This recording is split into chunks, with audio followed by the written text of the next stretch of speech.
Hello everyone. Today we will learn topic law of conservation of energy. So in this video we will study law of conservation of energy. इसको हम law of conservation of mechanical energy भी कहते हैं. Derivation of law of conservation of energy and we will do some numerical based on power and energy. So first we will learn law of conservation of energy. Law of conservation of energy states that energy can neither be created nor be destroyed. It can be transformed from one form to another. Energy को ना ही आप उत्पन्न कर सकते हैं और ना ही नष्ट कर सकते हैं, केवल एक फॉर्म से दूसरे फॉर्म में चेंज कर सकते हैं, कन्वर्ट कर सकते हैं. अगर आप एक फॉर्म से दूसरे फॉर्म में एनर्जी चेंज होती जाएगी तो उस बॉडी या फिर सिस्टम की एनर्जी क्या रहेगी, हमेशा कांस्टेंट या फिर कंजर्व रहेगी. तो लॉ ऑफ कंजर्वेशन स्टेटमेंट आपका होता है energy can neither be created nor be destroyed, it can be transformed from one form to another. This is the statement for the law of conservation of energy. Law of conservation of energy या फिर law of conservation of mechanical energy, both are same thing. Now we will derive an expression for the law of conservation of energy. इसमें we will consider a body of mass m. एक body है जिसका मास m falling freely. falling freely का मतलब होता है कोई body ऊपर से नीचे केवल ग्रेविटी के इफेक्ट में गिर रही है. falling freely under the effect of gravity from height h. Ground से कितनी हाइट पर है ये बॉडी, h हाइट पर है और तब ये गिर रही है, फ्रीली फॉल कर रही है under the effect of gravity only. कोई और एयर का रेजिस्टेंस कोई फोर्स एक्ट नहीं कर रहा, केवल ग्रेविटी एक्ट कर रही है. तो उस केस में we will prove the law of conservation of energy. For this we will consider For this we will consider a body of mass m. एक बॉडी आपने ली है, बॉडी का मास कितना है आपके पास, m. ओके ये बॉडी जो है ग्राउंड से कितनी हाइट पर है, सपोज यहाँ है आपके हाथ में एक बॉल है, आप ग्राउंड से कितनी हाइट पर है, h हाइट पर, और वो जो बॉल आपको नीचे फेंकनी है उसका मास कितना है, m. तो ये h पॉइंट तक हो गया. ए पॉइंट रखा मैंने, मैक्सिमम हाइट सरफेस से या ग्राउंड से मैक्सिमम हाइट कितनी है, a. ये बॉल की टोटल एनर्जी आपको फाइंड करनी है. टोटल एनर्जी का मतलब या टोटल मैकेनिकल एनर्जी का मतलब आप काइनेटिक एनर्जी फाइंड करेंगे, आप पोटेंशियल एनर्जी फाइंड करेंगे और दोनों को प्लस कर देंगे. तो दोनों की जो वैल्यू है वो सम करके जो ए पॉइंट पर आएगी, आप ए और सी ग्राउंड पर आपने पॉइंट लिया है, उसके बीच में कहीं पर कोई पॉइंट बी लिया है, तो ए बी और सी तीनों पॉइंट पर एनर्जी का सम आपका सेम आना चाहिए. मतलब काइनेटिक एनर्जी और पोटेंशियल एनर्जी क्या रहेगी, कांस्टेंट रहेगी. तो ये प्रूव करना है आपको हर एक पॉइंट पर. ए पॉइंट पर काइनेटिक प्लस पोटेंशियल जो भी सम आएगा वही सम आपका बी पॉइंट पर काइनेटिक और पोटेंशियल एनर्जी का आएगा. Same kinetic energy plus potential energy will have the same amount at point C also. तो आपने एक पॉइंट कंसिडर किया, एक बॉल आपके हाथ में है, मास m है उस बॉल का, ग्राउंड से कितनी हाइट पर है, h हाइट पर है. इस फिगर को मैं दोबारा बनाती हूँ.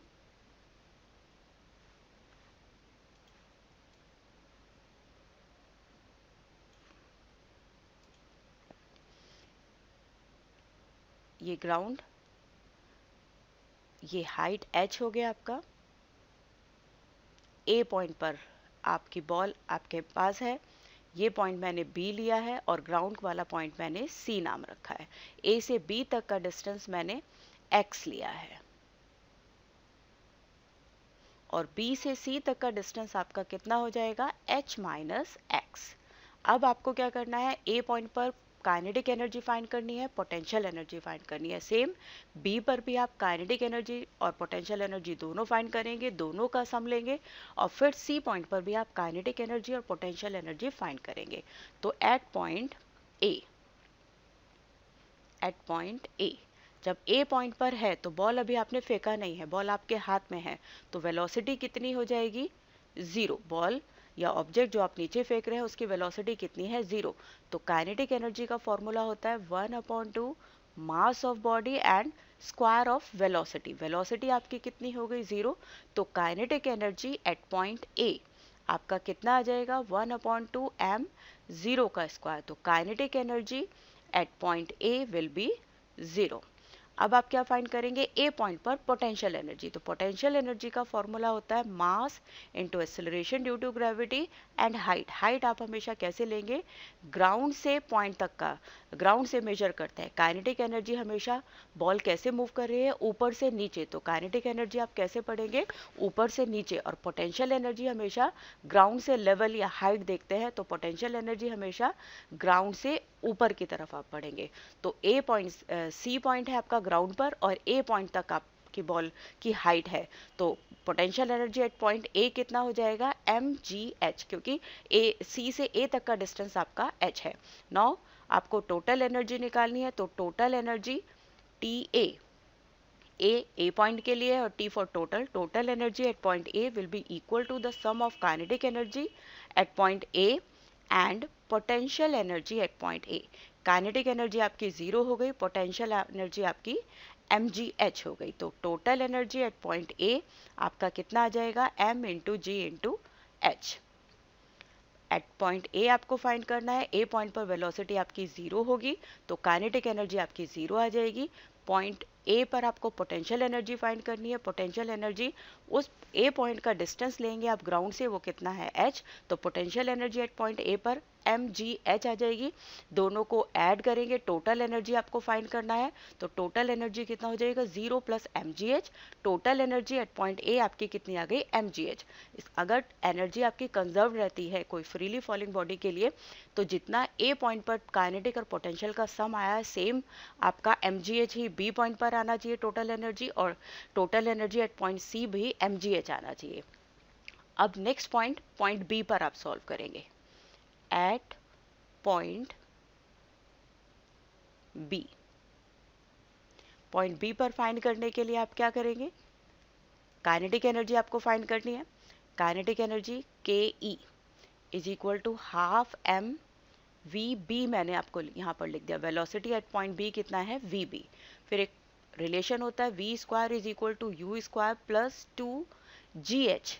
gh इसलिए क्योंकि यहाँ पर आप ग्रेविटी ले रहे हैं और डाउनवर्ड मूव कर रही है। जब अपर डाउन आता है, जो इसकी नॉर्मल इक्वेशन ऑफ मोशन है, v square is equal to u square plus 2as होता है। ये तब होता है जब आप स्ट्रेट लाइन मूव कर रहे हैं। जब आप हाइट वाइज मूव करते हैं, ग्रेविटी का इफेक्ट आता है, तो आपका जहाँ पर a होता है वहाँ g हो जाएगा और s की जगह आपकी हाइट आ जाएगी। तो इक्वेशन आपकी क्या बन जाती है, v square is equal to u square plus 2gh। तो यहाँ पर आप वैल्यू पुट करेंगे। वेलोसिटी कितनी है बी पॉइंट पर, v B square, initial velocity 0 है, प्लस 2g। अब आप कहाँ पहुंच गए हैं, पॉइंट बी पर पहुंच गए, ए से बी पर पहुंच गए। तो ए से बी तक का डिस्टेंस कितना है, x। तो यहाँ h की जगह क्या आ जाएगा, x। तो वी बी स्क्वायर आपका कितना हो गया, 2gx। इसका मतलब वेलोसिटी एट पॉइंट बी कितना है, 2gx। ये वेलोसिटी वैल्यू आप कहाँ पुट करेंगे, काइनेटिक एनर्जी में। तो kinetic energy at point B is equal to half mass of body, और वी बी की वैल्यू आपने निकाली है 2gx। 2 से 2 कैंसिल हो जाएगा, आपको मिलेगा mgx। तो kinetic energy at point B is equal to mgx। अब आप क्या फाइंड करेंगे, पोटेंशियल एनर्जी। तो potential energy at point B formula क्या होता है, mass into gravity into ground से हाइट। ग्राउंड से बी पॉइंट तक का डिस्टेंस कितना है, h माइनस एक्स। तो you will put h minus x. अब आप क्या करेंगे, दोनों का सम लेंगे। You have to find total energy at point B, then kinetic energy at point B plus potential energy at point B. Kinetic energy mgx, potential energy mg into h minus x. You will get mgx plus mgh minus mgx. ये mg की multiply h से भी होगी और x से, बीच में minus है, minus आ जाएगा। ये पॉजिटिव mgx और ये निगेटिव। तो total energy at point B will be mgh। This is equation 2। Equation 1 में total energy at point A mgs था, इक्वेशन बी में भी total energy at point B mgs। तो एनर्जी अभी तक कंजर्व है। अब आप क्या करेंगे, total energy at point C find करेंगे। एट पॉइंट सी पर भी टोटल एनर्जी mgh आना चाहिए, तभी एनर्जी की वैल्यू कंजर्व रहेगी। तो काइनेटिक एनर्जी फाइंड करेंगे at point C. At point C kinetic energy is equal to half m, velocity कितनी ले लेंगे यहाँ पर v C square. Again we will use the relation v square is equal to u square plus 2gh. V square कितना है आपका final velocity v C square है, initial velocity 0 हो जाएगा 2g.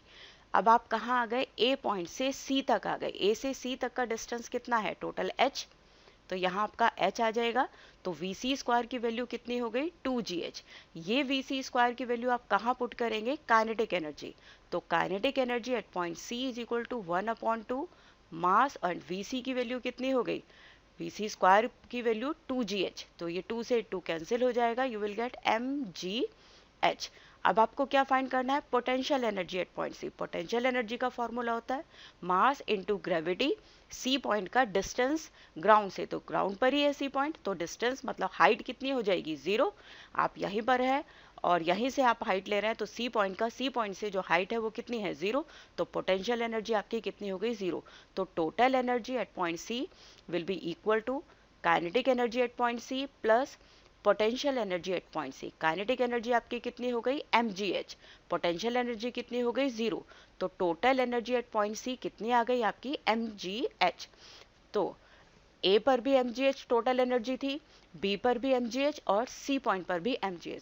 तो ये तीनों equation from equation 1, 2 and 3 we see that energy remains conserve for a freely falling body. अगर कोई ऑब्जेक्ट आपका फ्रीली फॉल कर रहा है under the effect of gravity only, तो आपकी टोटल मैकेनिकल एनर्जी का मतलब होता है kinetic and potential energy. Total means the sum of kinetic and potential energy remains conserved.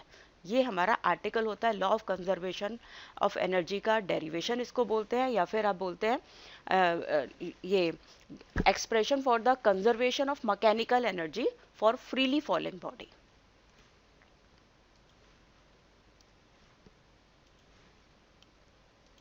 Next we will do the numerical.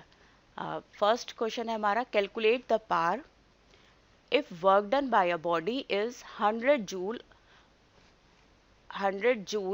In 40 second. आपको क्या find करना है, पावर फाइंड करना है बॉडी की. वर्क डन आपको कितना गिवन है 800 जूल, कितने टाइम में, t is equal to 40 second में. जब पावर हमने पढ़ा था तो पावर का फॉर्मूला आपका क्या होता है, power is equal to work done upon time. इस क्वेश्चन में वर्क डन आपका कितना है 800 जूल और कितने टाइम में होता है 40 सेकेंड में. 0 से 0 कैंसिल हो जाएगा, 20 जूल पर सेकेंड, या फिर आप बोलते हैं 20 वॉट. इस क्वेश्चन में आपको क्या गिवन था, आपको फाइंड करनी है power. Work done by a body is 100 joule, कितना वर्क डन होता है 800 जूल, कितने टाइम में 40 सेकेंड में. तो आप वर्क डन के पावर के फॉर्मूले में वर्क डन और टाइम दोनों की वैल्यू पुट करके you can find the power. Next question हमारा है, अ water pump raises 500 kilogram of water through a height of 25 meter in 5 second. Calculate the power supplied. आपको क्या फाइंड करना है, पावर फाइंड करना है. आपको क्या गिवन है, सॉल्यूशन इसका देखिए. आपको वाटर का मास कितना वाटर रेस कर रहा है 500 किलोग्राम थ्रू द हाइट आपका मतलब h गिवन है आपको 25 मीटर, कितने टाइम में, t is equal to 5 second. You have to find power.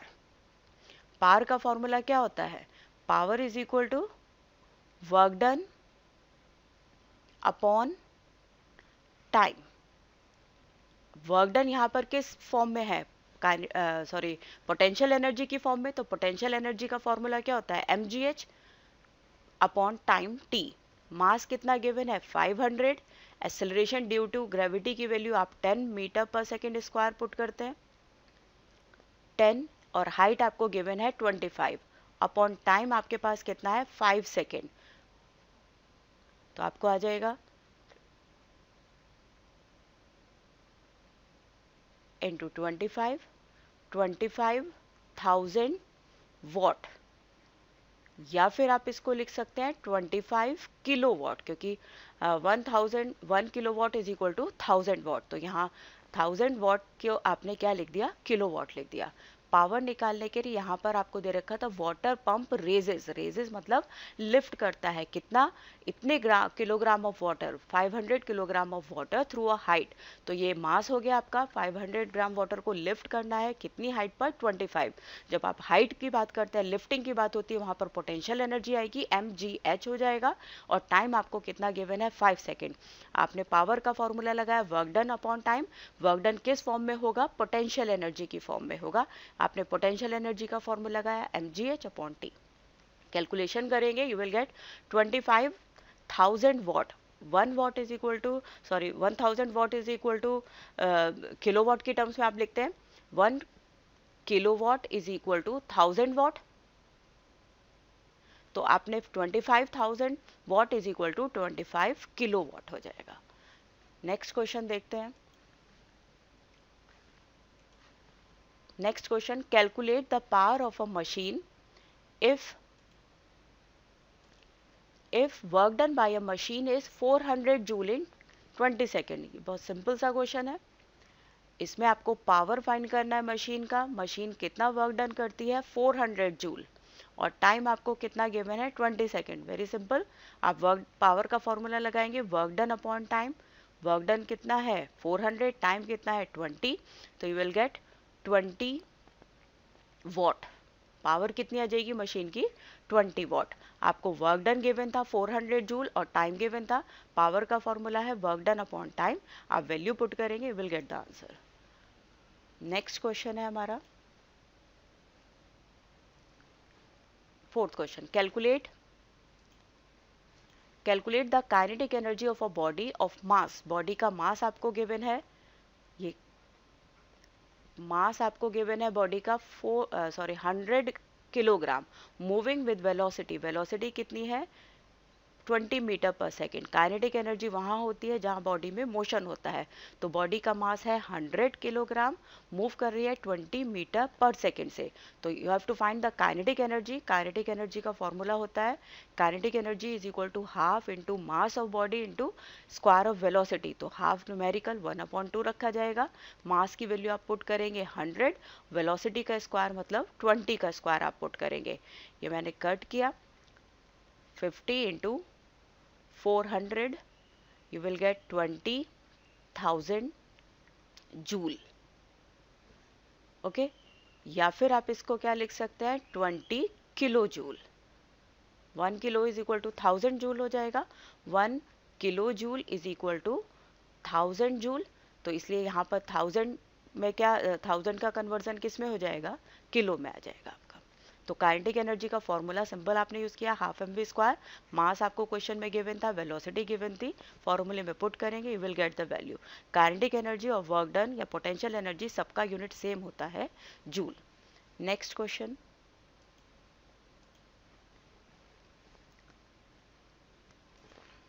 Calculate the kinetic energy of car of mass 180 kilogram. यहाँ पर बॉडी की जो आपकी कार गिवन है उसका मास दे रखा है 180 kg, moving with velocity, body की वेलोसिटी दे रखी है 4 metre per second. You have to find the kinetic energy. Yes, we will put the value in the formula k is equal to half mv square 1/2, mass 180, velocity means 4 into 4, 4 का square लगाएंगे, ये आपका 4 2 times कटेगा, 1836 into 4 0 20। Kinetic energy body की कितनी आ जाएगी 1440 joule. Okay, kinetic energy के लिए आपको मास गिवन है और वेलोसिटी गिवन है। काइनेटिक एनर्जी का formula half mv square put करेंगे, न्यूमेरिकल है, आप सारी वैल्यूज पुट करो, you will get the answer. Next question,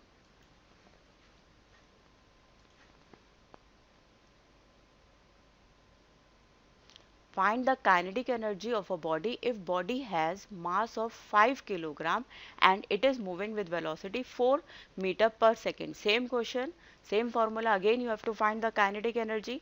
mass आपको given है 5 किलोग्राम, velocity आपको given है 4 meter per second। now we have to find the kinetic energy। kinetic energy का formula half mv square, again we will put the value of mass that is 5 and velocity square of 4, then we will get half 5 into 4 into 4, I think, okay, 2 10 into 4 40 joule. Answer कितना आ जाएगा? जो body है उसकी kinetic energy आपकी आ जाएगी 40 joule. Hope आपको ये न्यूमेरिकल समझ में आए होंगे।